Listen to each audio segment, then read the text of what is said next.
आपण परीक्षेचे निकाल लवकर जाहीर व्हावेत आणि 11वीचे वर्ग लवकर सुरू व्हावेत आणि पुरवणी परीक्षा जी आहे ती पण लवकर घेता यावी, यासाठी आपण 10वीची जी परीक्षा आहे ती 10 दिवस अगोदर आयोजित केली होती. परीक्षांच्या कालावधीमध्ये विद्यार्थ्यांना मार्गदर्शन करण्यासाठी व त्यांच्या शंकांचे निरसन करण्यासाठी राज्य मंडळ स्तरावर समुपदेशन करण्यासाठी 10 समुपदेशकांची नियुक्ती करण्यात आली होती. त्याचप्रमाणे प्रत्येक विभागीय मंडळ स्तरावर जिल्हानिहाय समुपदेशकांची नियुक्ती करण्यात आली होती. तसेच राज्य मंडळ आणि 9 विभागीय मंडळामध्ये नियंत्रण कक्ष आपण कार्यरत केला होता आणि त्यामार्फत हेल्पलाईन सुविधा उपलब्ध करण्यात आली होती. माध्यमिक शालांत परीक्षा म्हणजे 10वीच्या परीक्षेसाठी फेब्रुवारी-मार्च 2026 करता एकूण 64 विषयासाठी परीक्षा घेण्यात आली होती. तसेच मराठी, इंग्रजी, हिंदी, गुजराती, उर्दू, कन्नड, सिंधी, तेलुगू या 8 भाषांमध्ये विद्यार्थ्यांनी मंडळाकडे नोंदणी केली होती.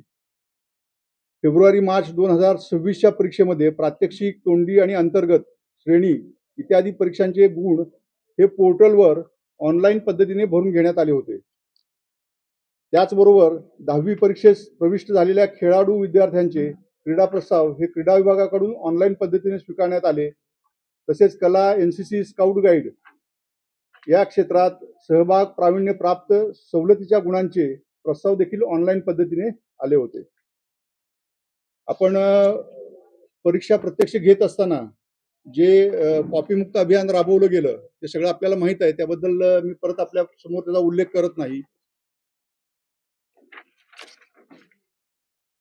आता प्रत्यक्ष निकाल जो आहे त्याच्यामधल्या ठळक बाबी मी आपल्या समोर सांगतो. या परीक्षेसाठी राज्यातील पुणे, नागपूर, छत्रपती संभाजीनगर, मुंबई, कोल्हापूर, अमरावती, नाशिक, लातूर आणि कोकण या 9 विभागीय मंडळामधून 15,55,026 विद्यार्थ्यांनी नोंदणी केली होती. पण 15,42,472 विद्यार्थी परीक्षेसाठी प्रविष्ट झाले होते. त्यापैकी 14,20,486 विद्यार्थी उत्तीर्ण झालेले आहेत. ही उत्तीर्ण होण्याची टक्केवारी ही 92.09 आहे. त्याचबरोबर या परीक्षेत राज्यातील 9 विभागीय मंडळामधून एकूण 28,825 विद्यार्थी हे खाजगी म्हणजे फॉर्म नंबर 17 भरून प्रविष्ट झाले होते. त्यापैकी 22,003 विद्यार्थी उत्तीर्ण झालेले आहेत. ही टक्केवारी 76.33 आहे. त्याचबरोबर पुनर्परीक्षणार्थी जे आहेत ते 28,867 विद्यार्थी प्रविष्ट झाले होते. त्यापैकी 9,757 विद्यार्थी उत्तीर्ण झालेले आहेत. ही टक्केवारी 33.79% आहे. आपल्याला नोट्स द्यायला लागलेत, म्हणजे डिटेल्स आपल्याला मिळतील सगळे. म्हणजे या परीक्षेत राज्यातील 9 मंडळामधून नियमित, खाजगी, रिपीटर्स सगळ्यांनी मिळून जी नोंदणी केली होती ती 16,164 होती. त्यापैकी 14,52,246 विद्यार्थी उत्तीर्ण झालेले आहेत. ती टक्केवारी आहे 90.75. एकूण 9,912 दिव्यांग विद्यार्थी प्रविष्ट झाले होते. त्यापैकी 9,042 विद्यार्थी उत्तीर्ण झालेले आहेत. ती टक्केवारी 91.22% आहे. सर्व विभागीय मंडळातून नियमित विद्यार्थी जे आहेत त्याच्यामध्ये कोकण विभाग टॉपवर आहे. 1 नंबरला कोकण विभाग आलेला आहे. त्यांची टक्केवारी आहे 97.62%. आणि सर्वात कमी निकाल हा छत्रपती संभाजीनगरचा लागलेला आहे. तो 88.41% आहे. एक आनंदाची बातमी अशी आहे की जेवढ्या मुली बसल्या होत्या त्यांची टक्केवारी पास होण्याची, उत्तीर्ण होण्याची ही 94.96% आहे. तर मुलांच्या बाबतीत ती 89.56% आहे. म्हणजे यावेळेस मुलींनी बाजी मारलेली आहे. दोघांचा डिफरन्स जो आहे टक्केवारीचा तो 5.40% आहे.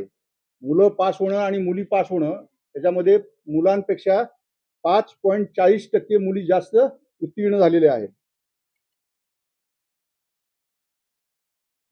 एकूण आपण 64 विषयाची परीक्षा घेतली होती. त्यापैकी 20 विषयाचा निकाल हा 100% लागलेला आहे.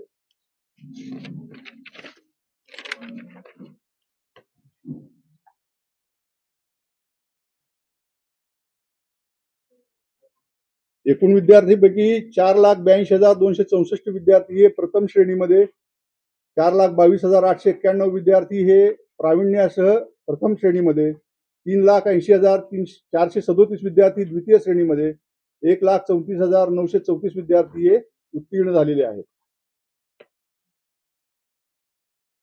6,612 शाळांचा निकाल हा 100% लागलेला आहे. आणि आपण जर गेल्या 2, 3, 4 वर्षातली 10वीच्या निकालाची टक्केवारी पाहिली तर यावर्षी आपला निकाल 92.09% आहे. गेल्या वर्षी तो 94.10% होता. त्याच्या अगोदरच्या वर्षी म्हणजे मार्च 2024ला तो 95.81% येतो आहे. यामध्ये आता हे आकडेवारी झालेली आहे. तुम्हाला सगळ्यांना नोट्स दिलेले आहेत मी, ते पहा आपण. यामध्ये विशेष गरजा असलेल्या काही विद्यार्थ्यांना सवलती दिल्या जातात, त्या आपण देत आहोत. पारितोषिक देत असताना विषयात प्रावीण्य मिळवणाऱ्या माध्यमिक आणि उच्च माध्यमिक शिक्षण मंडळ पुणे यांच्या वतीनं आज हा जो आपण निकाल जाहीर करणार आहे 10वीचा, त्यासाठी उपस्थित असलेल्या सर्वांचं मी स्वागत करतो. आणि शालेय शिक्षण आणि क्रीडा विभागाचे प्रधान सचिव माननीय रणजितसिंग देओल साहेब आज या कार्यक्रमासाठी आलेले आहेत. त्याचबरोबर शिक्षण आयुक्त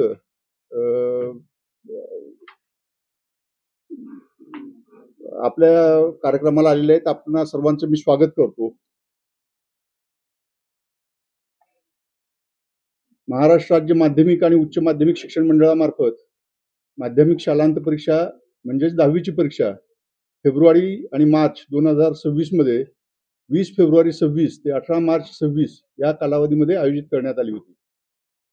महाराष्ट्राचे मुख्यमंत्री माननीय श्री देवेंद्र फडणवीस साहेब, माननीय उपमुख्यमंत्री श्री एकनाथ शिंदे साहेब, माननीय उपमुख्यमंत्री श्रीमती सुनीताताई पवार साहेब मॅडम यांच्या कुशल नेतृत्वाखाली आणि माननीय नामदार श्री दादाजी भुसे, मंत्री शालेय शिक्षण विभाग, माननीय नामदार डॉक्टर पंकज भोईर, राज्यमंत्री शालेय शिक्षण विभाग, माननीय श्री राजेश अग्रवाल सर, मुख्य सचिव महाराष्ट्र शासन, माननीय श्री रणजितसिंग देओल सर, प्रधान सचिव शालेय शिक्षण व क्रीडा विभाग, माननीय श्री सचेंद्र प्रताप सिंग, आयुक्त शिक्षण महाराष्ट्र राज्य, या सर्व मान्यवरांच्या मार्गदर्शनाखाली या परीक्षेचे प्रत्यक्ष संचलन करण्यात आले.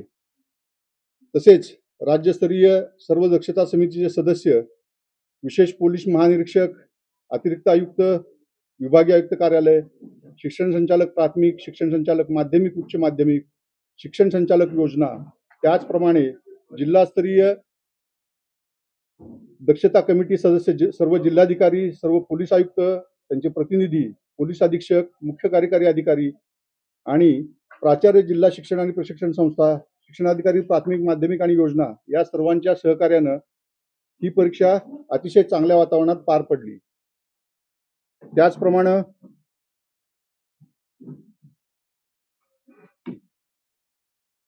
मुख्य नियामक, सर्व नियामक, परीक्षक, संस्थाचालक, प्राचार्य, मुख्याध्यापक तसेच सर्व क्षेत्रीय अधिकारी, सर्व संघटना, मंडळाचे सर्व समित्याचे सन्माननीय सदस्य, मंडळातील सर्व अधिकारी, कर्मचारी, विद्यार्थी, पालक ह्या सर्वांच्या बहुमोल सहकार्यामुळे माध्यमिक शालांत प्रमाणपत्र परीक्षेचा निकाल आज 8 मे 2026 रोजी आपल्या समोर सादर करताना मला मनस्वी आनंद होत आहे.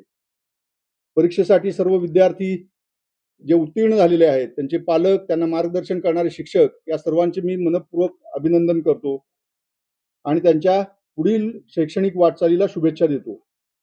उत्तीर्ण होऊ न शकलेले काही विद्यार्थी आहेत, त्यांनी नाउमेद होऊ नये, त्यांनी पुरवणी परीक्षेसाठी ॲडमिशन घ्यावं आणि यश संपादन करावं. त्यांना पण माझ्या वतीनं मनपूर्वक शुभेच्छा. आता ही जी परीक्षा झाली त्याची काही ठळक वैशिष्ट्य आहेत, मी ते तुम्हाला सांगतो.